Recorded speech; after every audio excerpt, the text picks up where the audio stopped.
Hey, it's Mark Goodman. And I'm Alan Light. On today's podcast, Record Store Day founder Carrie Colleton is joining us to discuss the April 20th RSD special releases. Plus, we'll talk live with our audience, the Sound Up Pod Squad, and find out who still listens to vinyl. And some updates from the Beatles universe. Oh, good. Sound Up with Mark Goodman and Alan Light, the only music podcast that matters. Get it on Pandora, Spotify, Apple Podcasts, or wherever you get your podcasts. Yeah, what's up? It's your boy Joel Ortiz, and I want everybody to make sure that they subscribe and download the podcast, Library Rap, the hip-hop interviews with Tim Einenkel. Yo, Tim, I hope all is well. You my guy. I know these interviews are not interviews, they're actually conversations, and I appreciate them all. Yow. Hey, what's up, everybody? This is Ice-T. I want you to do something for me. Make sure you download and subscribe Library Rap, the hip-hop interviews with Tim Einenkel. It is fucking official. Alright? Stop playing. Download and subscribe. Library Rap, the hip hop interviews with Tim Einenkel. It's cold. Yes, sir. Yes, sir. It's your boy Foul March in the building. I need y'all to make sure you subscribe and download to the podcast Library Rap. Hip-hop interviews with your boy Tim Einenkel. You already know. To the bricks. What? I fantasize about this back on the farm, no. Mercy, mercy me, my G, we got so far to go. Overthinking, breaking it down to the last particle. We hold peace, spilling our grievances through the microphone. Defcee, welcome to Library Rap, the hip-hop interviews with Tim Einenkel. Thank you so much for being here. Thank you for having me. I'm a fan of the show, so I appreciate you guys being willing to talk. Thank you, and I'm a fan of your work, so I appreciate that you're able to take the time this early morning to do so. So you're on your spring break. You're a teacher, and you're obviously also a hip hop artist. There's always something about being able to take the art that you love and kind of bring it to the kids, right? Mm-hmm. And I remember years ago when I got out of college, I was a assistant director at an after-school program in the Bronx, and we did a whole lyrical breakdown with just taking the lyrics for this example, we took the lyrics of Where I'm From by Jay-Z, and at that time we took the lyrics from Big Pimping by Jay-Z and kind of like broke it down and say like what's more appealing to you. And the kids, when they saw it, they gravitated more from Where I'm From than versus Big Pimping. Yeah. Even though Big Pimping arguably is a bigger hit, right? Yeah. So I always appreciate that, kind of being able to take those aspects of hip hop and bring them to the community. So for you, this is a very long-winded way of asking you, how has your teaching impacted your art, but also how has your art impacted your teaching? That's a great question. First of all, just want to say where I'm from is if you ever need to teach showing versus telling in music, like the things that Hove is telling you in that song, or the things that Hove is showing you is telling you so much. And that's one of the strengths of his writing. So that was one that I definitely taught in workshops. So when you said that, I was like, oh, perfect. My art has influenced my teaching in that I know how to read the vibe of a room. And I also know how to think on my feet. So, that's years of off the head freestyles and ciphers give you that ability. I also, in terms of how my teaching has impacted my art, have come to realize a lot about the world around me. And in particular, that a lot of times in teaching, because public education in the United States is rooted in whiteness and white supremacy and white privilege, there's an assumption that when you are teaching Black and brown students, that their experience is monolithic.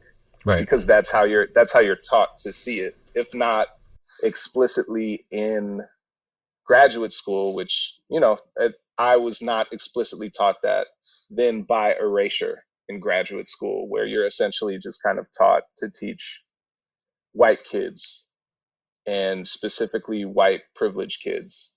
and there's very little discussion of cultural competency, of the difference between being culturally competent and colorblind, which the former is what you're going for. The latter is pretty much a lie you tell yourself in order to get through your 40 hours of teaching a week. And what it's taught me is that, you know, you have all of these young people, a generation of young people who have never been more aware of the world around them or more mobilized by the world around them, who also have never been more distracted by design, because the reward centers of these kids' brains are super, are always, somebody is constantly competing in order to make money off the reward centers of these kids' brains. So, you know, you learn a lot about like looking at when people, you are able to intuit situations that require nuance versus situations that don't. And then it's a lot easier for you to break that down in the music too. You just get such a top to bottom understanding of the way that public institutions work in the United States and who they're set up for, and who they fail. And a lot of the humanity that you see in front of you tends to contradict the message that we get about that humanity when it comes to being teachers. So, you know, like as an example, a song I wrote like Compassion on the Trapdoor album with Messiah Music came from the frustration of being in a school district that for a year I'm hearing we want to do right by the kids. The community that the school district served was hit incredibly hard by COVID, and they held out longer than most other school districts in the state. But the last 3 weeks, they caved to the Board of Education and sent the kids back hybrid. And then the next school year, when it started, they'd done absolutely no work to reacclimate the kids or the faculty to teaching. It was just, it was disappointing. That was the school district I worked for before the school that I work at now. And so seeing things like that, being able to articulate what frustrates me about this country and why, comes from being a teacher. And a lot of that ends up in the music too. I mean, it's interesting, you know, the having to acclimate all these kids, and you're right, even all the teachers, in fact, staff, back from being remote to actually socializing with each other, right? In a you know, healthier way, has been, you know, it's weak. It hasn't been well done either in, you know, our kids' school as well, and quite frustrating. And you see, like, if you're able to, or if you're in a position of, you know, to advocate for your child, then that's great. But a lot of parents, a lot of our caregivers aren't. For you, what has been, I mean, I guess as someone who, an educator who's obviously self-aware of what's happening with the school children and is in touch with understanding, like, they're acting out maybe because they've been isolated for 2 years, you know, not acting out for anybody. What has been the biggest challenge for you getting the kids back to, you know, focusing in the classroom, but also for you getting your fellow teachers to try to focus more or be more open to what the children are going through? I think I'll start with the kids. It really is just kind of like getting them used to being in school again. And, you know, all of the expectations and boundaries that come with that. And in addition to that, remembering that from a cognitive standpoint, we're dealing with kids who, so I teach freshmen. So the last time that they had a full school year in school was when they were in the 6th grade. And halfway through that year, they were sent home. So, just in really thinking about, that, I think trying to help the kids understand that, like, look, there are certain spaces and times for certain behaviors, but, if you're in school, you're there for a reason. So you got to make the most out of the time that you have there. And a lot of the drama and the nonsense that people try to catch you up in, that's not something that you need to deal with in school. And really, it's not something you need to deal with outside of school as well. But I can't control what you do when you're out of the classroom or even out of the building. So I think getting kids to basically be more long term and big picture in terms of their thinking. And then as far as my fellow teachers and a lot of it has to do with just prioritizing the kids' social emotional wellness, because they've been home for so long, because a lot of them are from communities that were the hardest hit by COVID and have low vaccination rates, were the targets of a lot of misinformation campaigns. And so, these kids have been through a lot in their year and a half, 2 years at home. But the way that a lot of the boards of education in various states around the country have treated it is like one long snow day. Yeah. So yeah. there hasn't been an opportunity to reacclimate the kids. So we kind of got to do that in real time as they're sitting in our classrooms. And that could be frustrating sometimes. And I think there are some teachers who are not really patient enough for that. But most teachers, I would say, at least in the school where I am, are very understanding. And the school itself is really trying to shift to prioritizing social emotional learning. Because the biggest challenge is trying to see it as like, we got to get these kids readjusted to life in school, as opposed to we got to cram 2.5 years of learning into their heads in the span of 2 semesters, because that's not realistic anyway. Right. And you're right. And there's this, I think, and then obviously from, you guys are probably hearing from parents as well, that they want their child to, you have parents that still want their child to like catch up as much as possible in their education, and not realizing that there's this social emotional component that needs to come first before anything. Which has been, as a parent, has been also an adjustment to us, where we're like, well, how much, like, when do we, I guess the question is like, when do you start?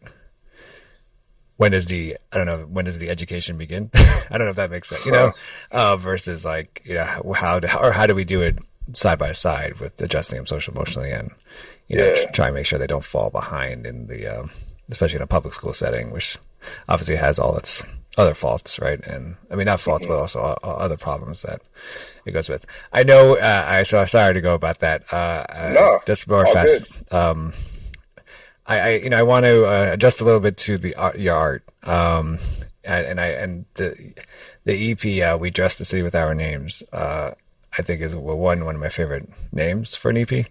But because it says a lot, obviously, and I totally understand what it means.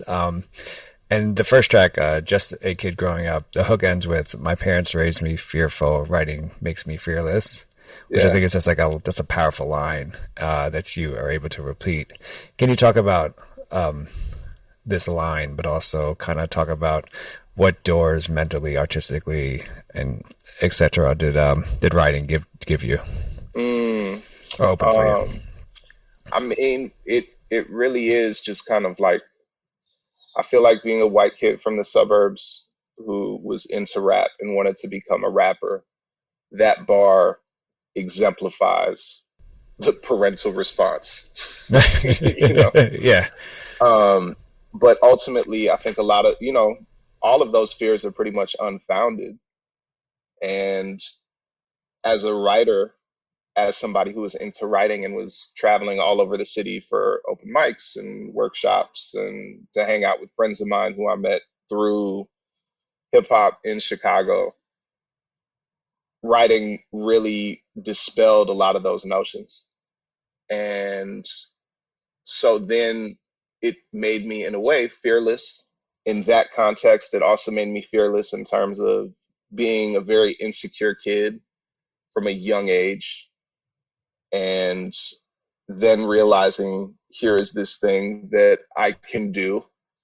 And the more I worked on it, the better I've gotten at it, which was not true of school. It was not true of, my social skills or social interactions with my peers. It was really one of the few things that I knew I was good at and I could only get better at by working on it.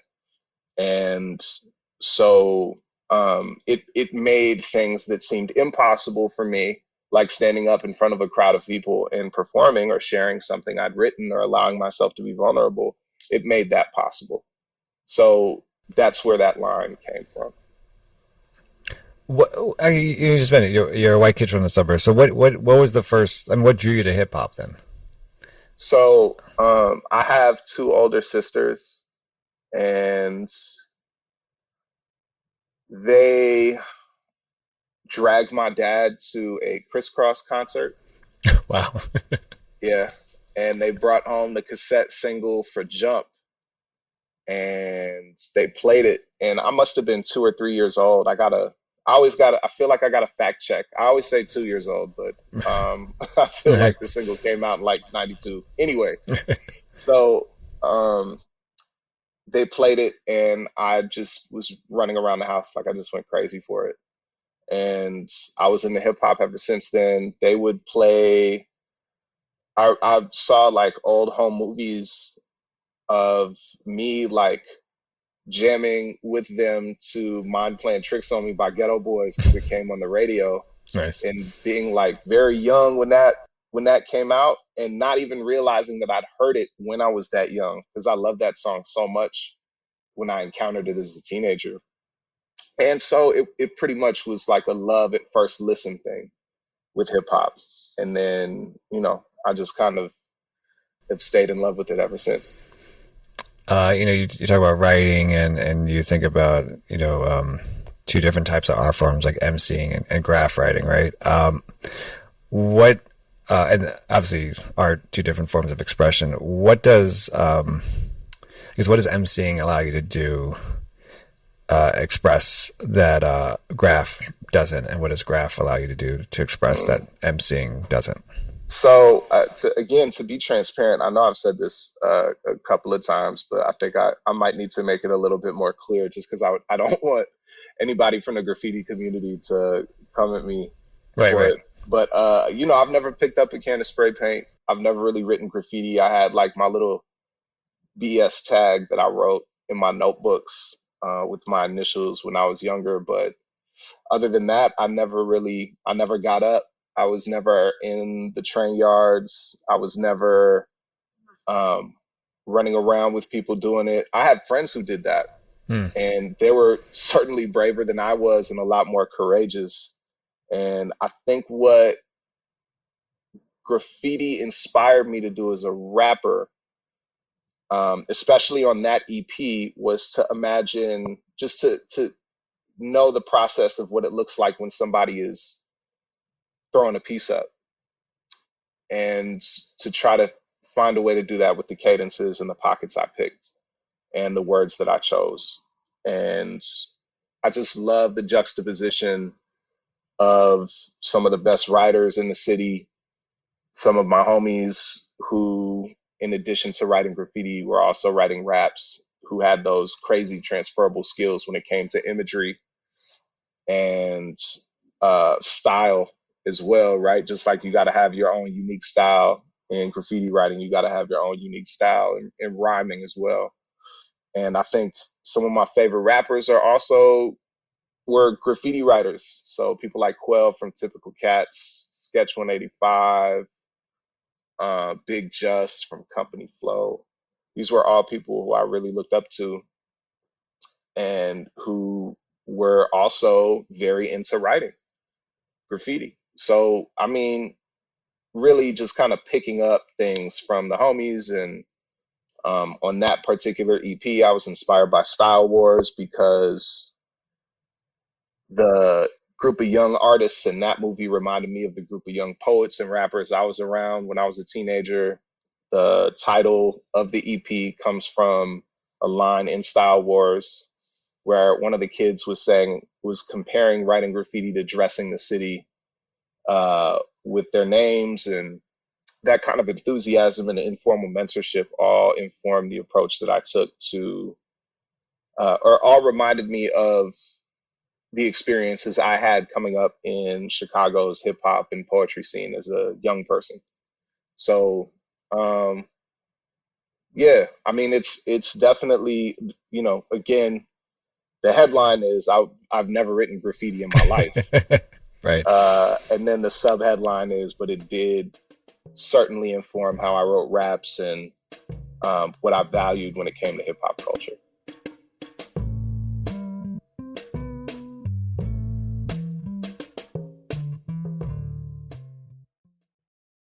I think the great thing about the EP's name, and I might be missing which track you do this in. I think it might be Alive, but it's a kind of a nice reminder that too, like after we're gone, this art will still be there in the city, but also this is kind of what, this is what makes up cities a lot, is that like the graffiti or the street art that a lot of people that come in from who are not from the city originally want to like tear down. Yeah. I mean, I think I've been to Mexico City, and one of my favorite things, well, let me backtrack and explain why that's significant. So Chicago has some of the harshest anti-graffiti laws in the country. Like I'm fairly certain, I don't know, I'm sure it might have changed. Are you in search of deeper meaning in your life? Longing to manifest your true desires and unlock your full potential? Look no further than Portal Místico Podcast, your gateway to treasure trove of transformative tools, enlightening interviews, and enriching content. I'm your host, Elena Maggio, and it's my heartfelt desire to guide you on this extraordinary journey of self-discovery. And with every episode, I'm passionate about sharing and introducing you to new topics in self-development, metaphysics, astrology, the law of attraction, numerology, interviews that will illuminate your path and fuel your own personal growth. This podcast is your wellspring of inspiration, dedicated to help you uncover your purpose with unwavering passion. Together, we'll dive deep into the fascinating topics and explore endless possibilities. Listen to Portal Místico on Pandora, Apple Podcast, or your favorite platform. Changed. But I know that when I was growing up, like, first offense was a felony. I know that, people who wrote graffiti on trains who have had to pay like $10,000 fines, like just kind of crazy, wild, harsh penalties to keep graffiti out of the city. And it wasn't until recently when I started seeing pieces along the highway again, like actual legitimate pieces, not just somebody, committing an act of like, third grade vandalism, right, but real art.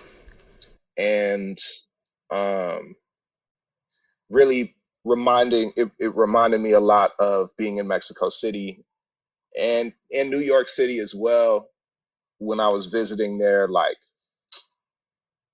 10, 11 years ago, of being able to see all of the beautiful pieces and to really feel like it added to the vibrancy of those cities, and it's so weird.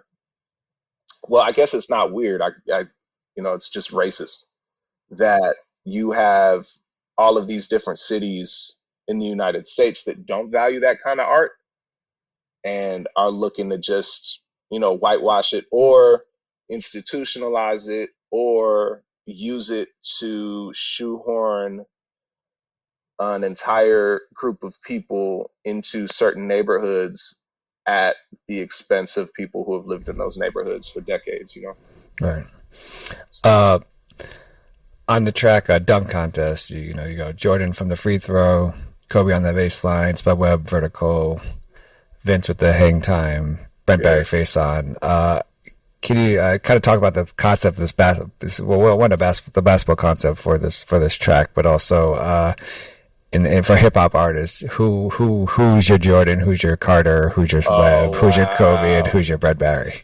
Damn, what a question! Wow, that's amazing.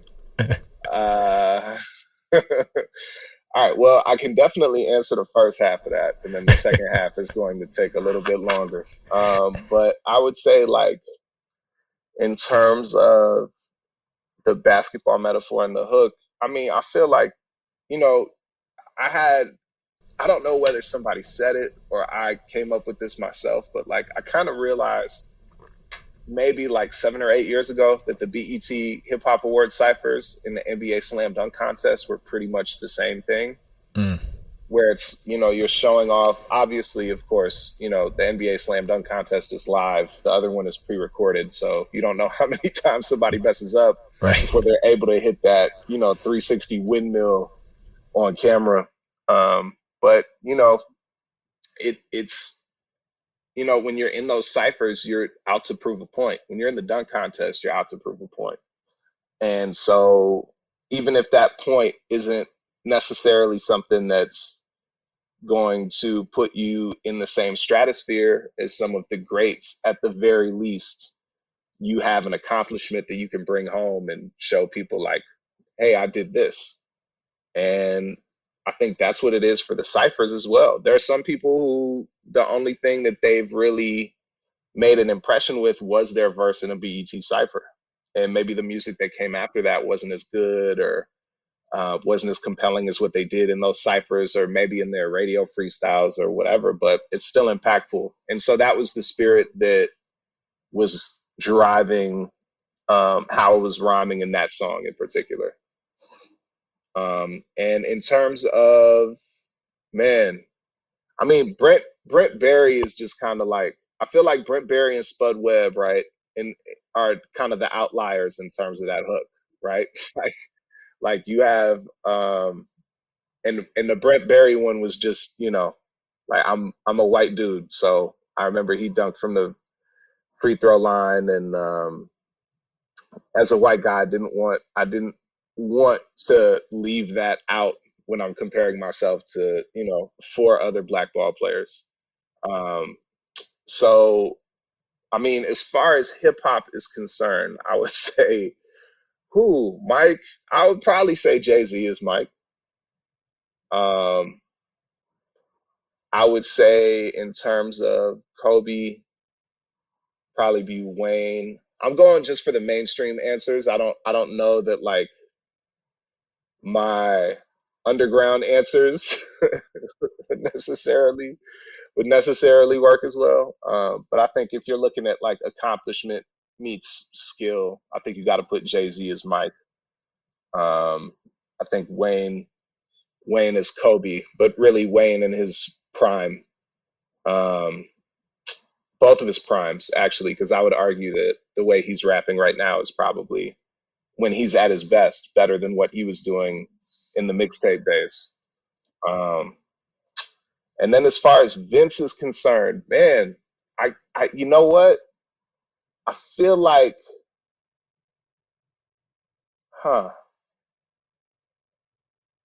guys like Aesop Rock, I feel like there's a whole category of Vince Carters, Billy Woods, Ka, people like Doom, rest in peace, or Sean Price, rest in peace. People who are able to have really extensive careers that toward the beginning might have been more explosive than they were toward the end, but they remained dependable and skilled throughout their entire run. So, yeah, I think there's a huge Vince Carter category in hip hop now that a lot of people, myself included, are occupying. And it's really dope to see that. And then Brent Barry, I would say Machine Gun Kelly, but I don't want to insult Brent Barry like that. Spud Webb, and yeah, I feel like Brent Barry and Spud Webb would probably be the people I would pick. It probably would not be a nice comparison, just because Spud Webb really, outside of that dunk contest, had like a solid career, but it wasn't anything spectacular. And you could probably say the same thing for Brent Berry. Brent Berry, I felt like was like prototype JJ Redick, you know, like you have somebody who can slash, who can spot up from three, but there's somebody who's going to be the seventh or eighth man off the bench and still reliable. His public enemies see truth in his music. It weighs a ton. Body bag over the mic and caution tape on the drums. Jordan from the free throw, Kobe on the baseline, Spud Webb vertical, Vince with the hang time, Brent Berry face on, warm-ups for the stage fright, coming for the crown in the ring, make them pay twice. Another kind of sports metaphor you do is Bobby Bonilla Day, which is great for me because I'm a Yankee fan, so I like to talk trash to my best friends about this. Okay. But you know, obviously the song itself is more than it's you know, it's not you knocking or, you know, ragging on what, you know, Bobby Bonilla as like the contract the Mets gave him. It's more to that. And there's, you know, lyrics that you spit are throw me praise, it helps, just a dose or two, even be called underrated counts when it's overdue, which is a line I really like. Can you kind of break down that lyric and kind of what it means to you? I mean, so for a long time, I would say probably between like 2010 and 2018, it always kind of felt like no matter how good no matter how well I rapped, no matter how good the music I made was, I was always hitting a very low ceiling. And, you know, in that 8-year span, I'd come to the conclusion that, and it was a healthy conclusion to come to, that I probably would not be making a living off of music.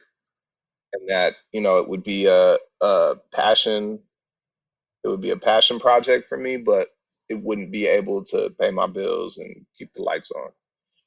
And so as a result of that, you know, the praise or people showing love kind of complements that and offsets the disappointment that comes with it. Because I think a lot of us who are creative and have that drive to create would love it if creativity was the only thing we had to worry about 24/7, and we were still able to take care of ourselves and our families with the fruits of that labor. But if we can't do that, at the very least, people showing me love, like, you know, it's a nice consolation prize.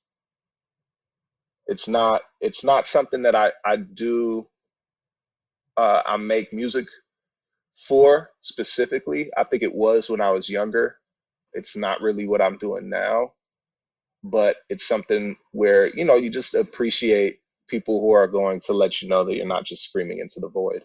The bigger picture, I think, of the track, it comes towards the end, when you spit centuries of the same con, and we keep it up. The least you owe, who you've wronged is honesty.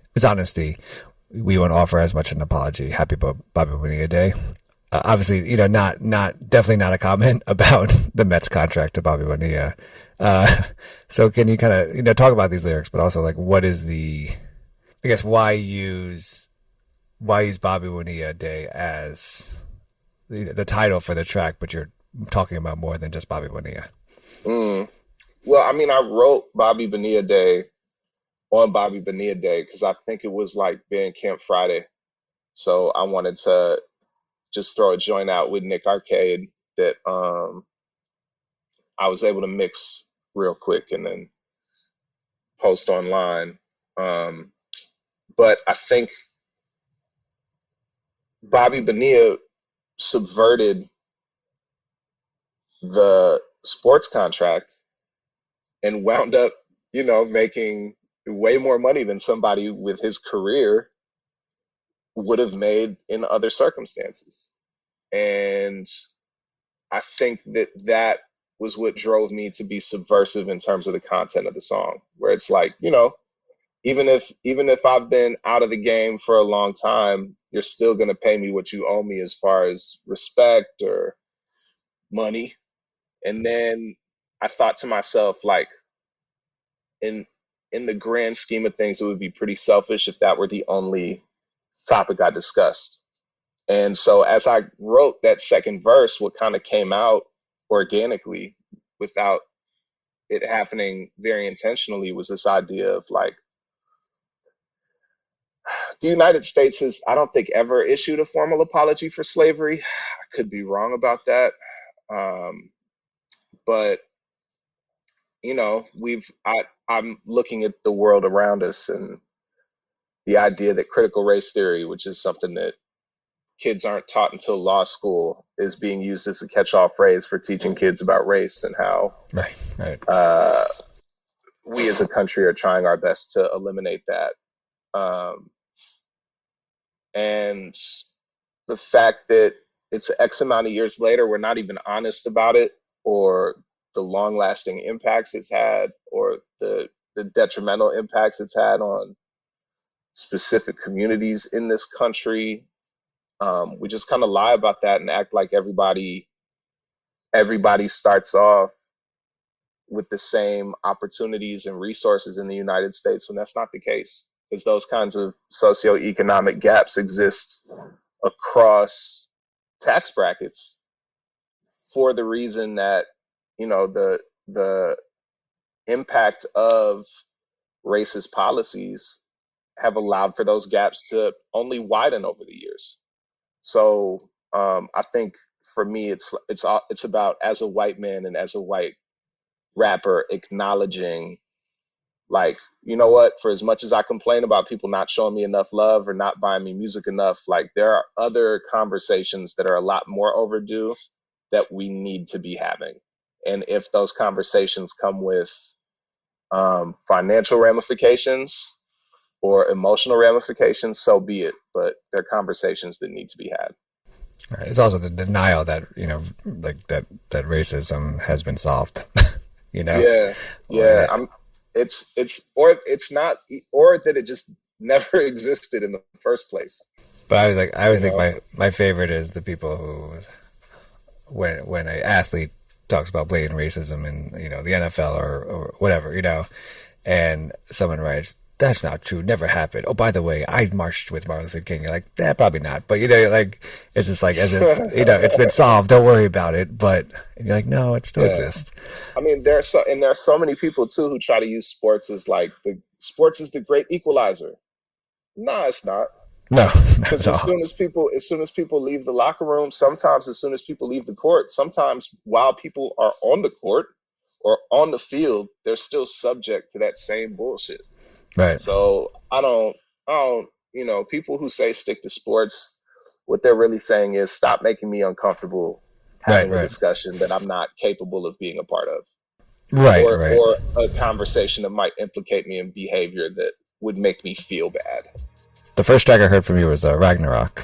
Okay. Featuring Boathouse and Kip Stone, who I've interviewed for the show, and an incredible artist as well. You know, you know, this comes out in, you know, some people would call it the endemic, but, you know, still, I don't know how many people are actually able to go in the studio together or, you know, meet up with each other. So how did this how did this collaboration come together? And, you know, what did you first hear from, I guess, what's the track that you first heard by Boathouse, and what's that track that you first heard by Kip Stone that wanted you to have them, you know, work with you? I mean, Boat, I've known him for over 10 years. And the first time I heard a beat of his was he produced for, I think his artist name is Groupthink now, but he was Sun. And at the time he was Danny Leonard, Lord of the Fly. And he had a couple joints on his first mixtape, which is, I don't know if it's still out. I know he dropped it through Mishka. And I know Mishka's blog doesn't exist anymore. But I remember listening to it, and some of the beats on there were just super fire. And so that's how I was able to link with Boat. We had some mutual friends as well. He was going to Columbia College. I was at the University of Wisconsin. Mutual friends from music were in Madison with me, so I was able to meet him through them, and I've just kind of been a fan of his work ever since then. And I've had a whole lot of beats from him over the years that I didn't wind up using that I had to give back to him. And we finally just around, I think last summer, like late last summer, we finally sat down and built something in the studio together. And for the most part, there are a few songs that I recorded while I was quarantining with COVID. Yeah, just wrote and recorded a whole bunch of stuff that we were very proud of. So that's how my connection with Boathouse came to be. And then Kip, I've known Kip has been like a very consistently dope rapper for a long time. When I got the verse back for Ragnarok, because that was something that I don't know where Kip is in the country. I know where he's from. I don't know if he's still there. But he had such an ill verse that I was like really trying to argue with Alex and Aiden, like, let me get another verse on that. Like, I can't just let my man come in there and kick over the buildings. Like, come on now. And then I didn't wind up doing it. And I just put my pride to the side and realized what was best for the song was probably just letting that verse rock, because he went crazy on that. He went super crazy. Do you have a obviously this could change, but do you have a lyric that kind of like stands out in that song that you wrote that kind of you're really proud of? Oh yeah. For everyone who hopped bail and turned hell bop, riding comets to heaven for $5.75. Those two bars in particular, because I was watching that Heaven's Gate documentary on HBO Max, and I'd heard the Hell Bop Comet, and I'd heard of it before, but it was the first time I'd heard of it in years. And I immediately, you hear a name like Hell Bop, and you start thinking of rhymes. And what I did instead was I was like, what if I switched the consonants and it would turn into Hop Bell? So I was proud of that for very nerdy writer reasons.